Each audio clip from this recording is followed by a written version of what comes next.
But the outcome of it that was annulled messed up the whole process. So don't kind of immortalize IBB, who committed the heinous crime against humanity, to be looking at himself as somebody who had done something right. No. A number of lives were lost into it.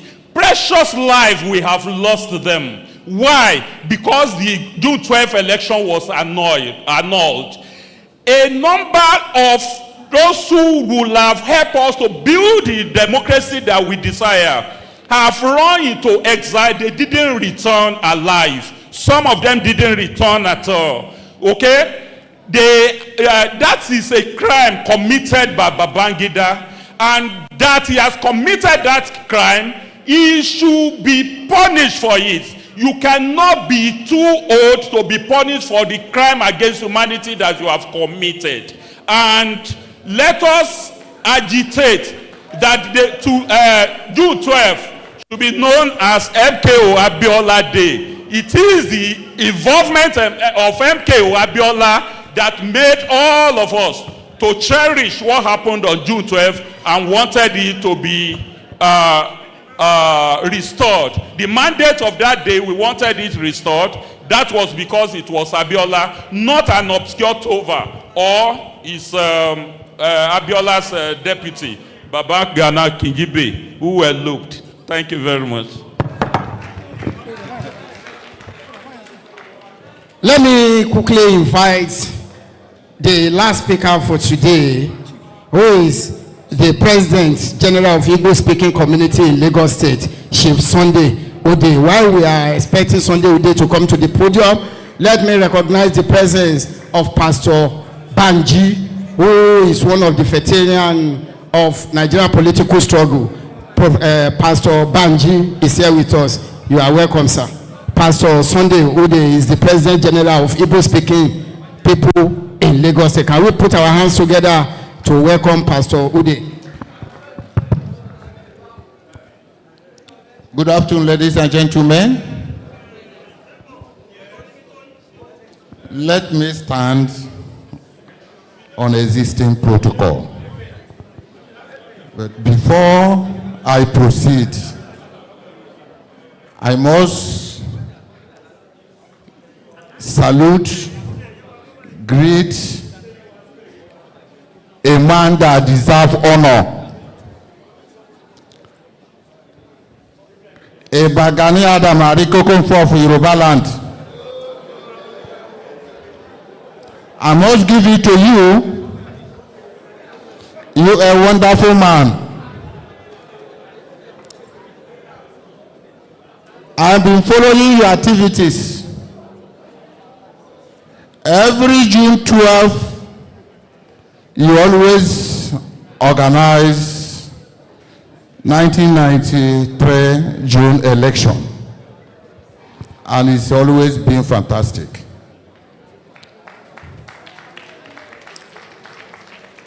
Your letter to me to attend this event was 3 letters that came to me, to my office, to this June 12th event.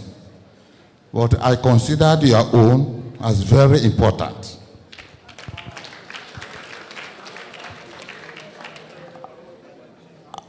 And I want to say that Igbo speaking community in Lagos State, like my brother Ariwa just said, we are supporting your motion that restructuring should be the best in this government.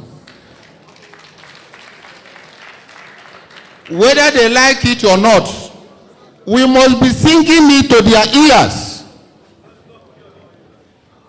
We must singing it to their ears for them to know the right thing they're supposed to do. I want to tell Nigerians today, when you greet a Christian, how are you? Or say, I'm well. When you say, how do you do? Or say, it is well. And I want to tell you today that it is not well in this country. It is not well. And people like you will make it well. And people like us will make it well. Some questions here says, can't our people be in the government? And the answer is yes, we can be in the government. But can they give us opportunity? Can they give us opportunity to run the government the way we want it? The last speaker before me says, our president, Bola Ahmed Asiwaju, is doing well. Yes, actually is doing well. You can't turn Nigeria to be good to under one day. But we must be telling him the area he has not touched. The common man in the street is suffering. This is not the time you give your wife 10,000 naira to make a pot of soup. If you come back, you cannot enjoy the soup. So we must be telling him the area is not doing well so that the people like us can still enjoy the government. And there is no how we can enjoy the government if we are not pointing out the areas. I don't have much to say. I am already get up to go. But if I did not come out to speak, I think this event is still lacking somewhere. I believe some of my Igbo brothers have speak, but the one I'm standing here to speak is the one that representing Igbo speaking community in Lagos State, which we know that by tomorrow Nigeria will be better, and it will be better for all of us. Before I step out, I want to appeal that I want to remember our good friends, our good brother, late Yinka Udumaki. These are the people that are in forefront for this struggling. And I want to appeal for some of us that Yinka Udumaki, we should remember him in prayer. May his soul rest in perfect peace. God bless you and thank you. Thank you, sir. Yes. Ẹ jẹ́ kí n fi àsìkò yìí máa kí àwọn kábíyèsí tí wọ́n wọlé sí àárín wa bí a ṣe ń bá ètò June 12 ti ọdún yìí lọ. Mo ń fi àsìkò yìí recognize bàbá wa His Royal Majesty Ọba Lateef Adéwálé Amọ̀dẹ̀májá, the Onímàpárá of Màpárá Kingdom. Ẹ jọ̀ọ́ bá mi ṣe kábíyèsí fún wọn o. Lẹ́ẹ̀kan sí ẹ bá mi fún kábíyèsí ní àtẹ́wọ́ tó rinlẹ̀ dáadáa. Bẹ́ẹ̀ náà ni mo recognize kábíyèsí tí wọ́n jọ wọlé His Royal Majesty Ọba Alhaji Mudashiru Biliaminu Àtàndá, the Oníṣàgá Abósùlé Ifọ̀ Ogun State. Ẹ bá mi ṣe kábíyèsí fún wọn o. Lẹ́ẹ̀kan sí ẹ bá fún bàbá ní àtẹ́wọ́ o. Ẹ ṣé.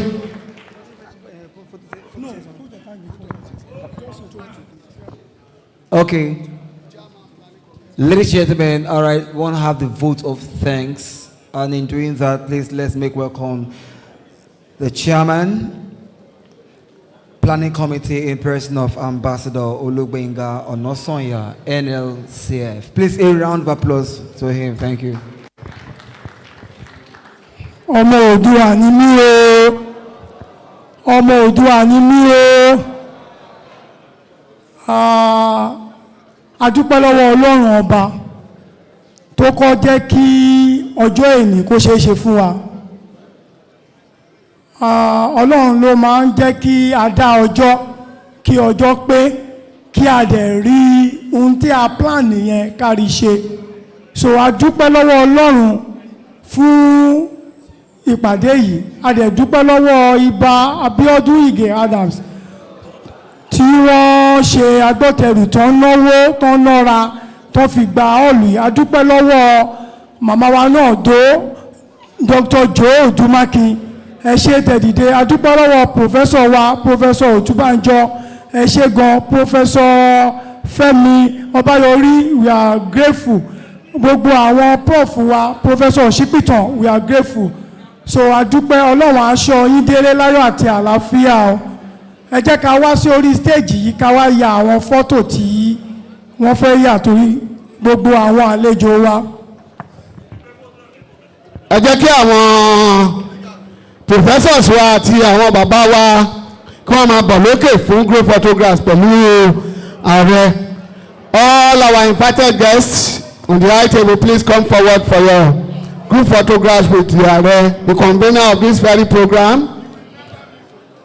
It's a yearly programs. The stage may not contain everyone, so let's do it batch by batch. Let's do it by batch by batch.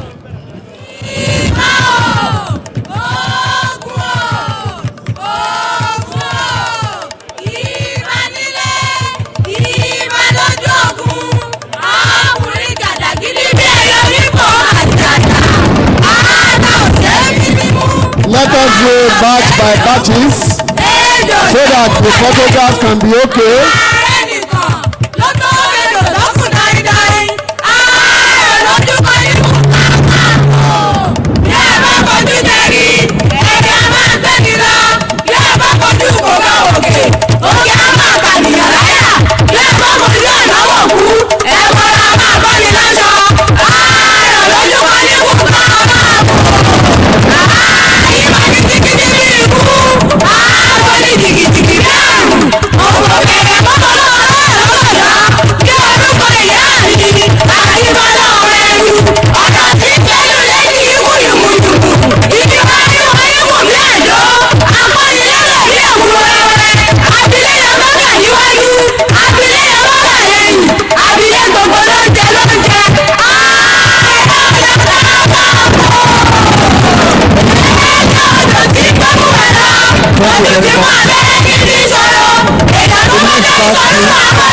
Let's have the OPC leaders.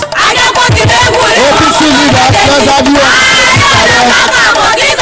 NCC leaders, let's have you. After the next one, all members of the NCC, let's have you. After tí àwọn tí wọ́n wà lórí stage yìí sì bá ti ṣe ẹ fún wọn ní àyè ẹ̀yin NCC member ẹ ní sùúrù àwọn tó wà ní ìsìn tí wọ́n bá ti kúrò níbẹ̀ ẹ kò wá bí dípò. After the NCC, all the human rights that are here, women rights members and other human rights that are here will come up after the NCC members. Let's have the NCC members.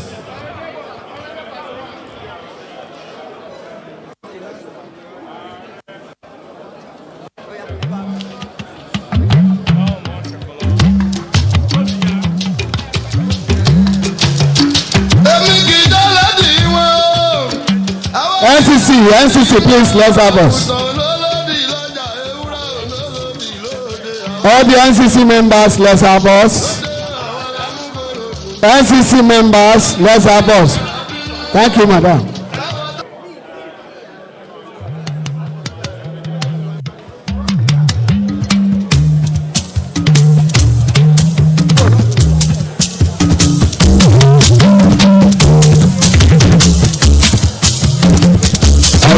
ọmọ báwo rẹ ní tọkànlé àtẹrámọṣẹ́ mi obì kì í bá tún jọjọ lọ. FCC members. Ebi kì í kọjú lọ́jọ́ ọ̀la.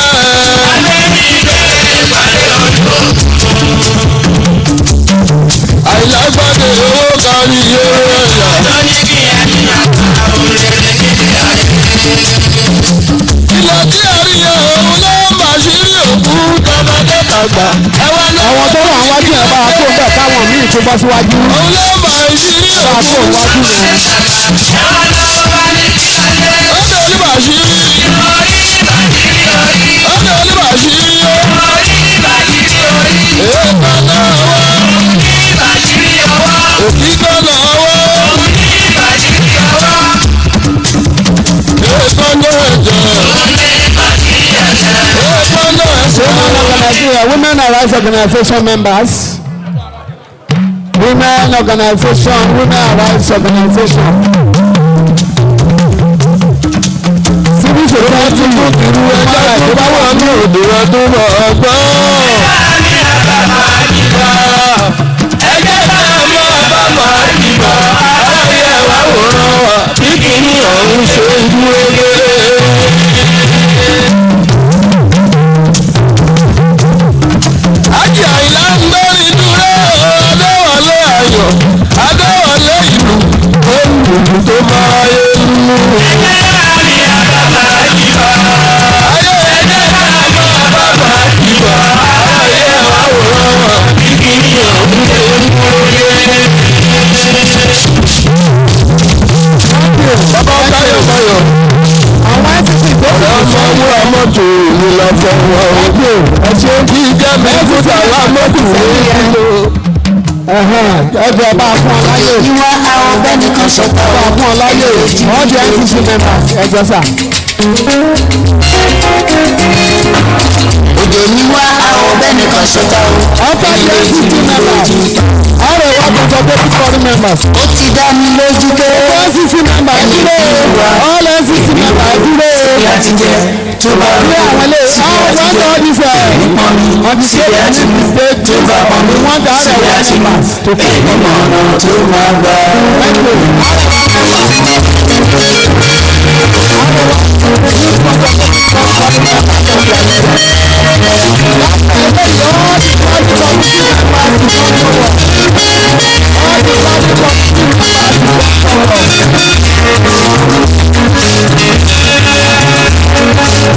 All the planning committee members please come forward.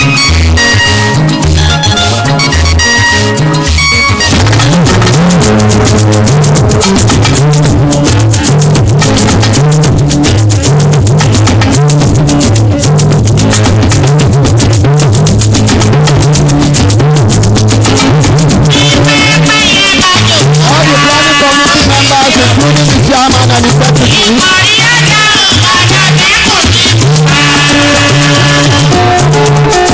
All the planning committee members to come forward.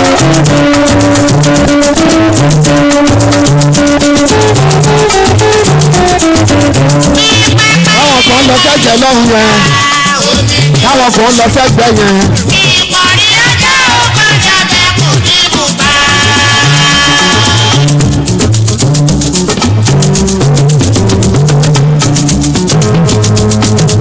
All FCC members please wait behind. We have meeting with our FCC members and the planning committee members please wait behind. We are going to have a brief meeting with the area himself.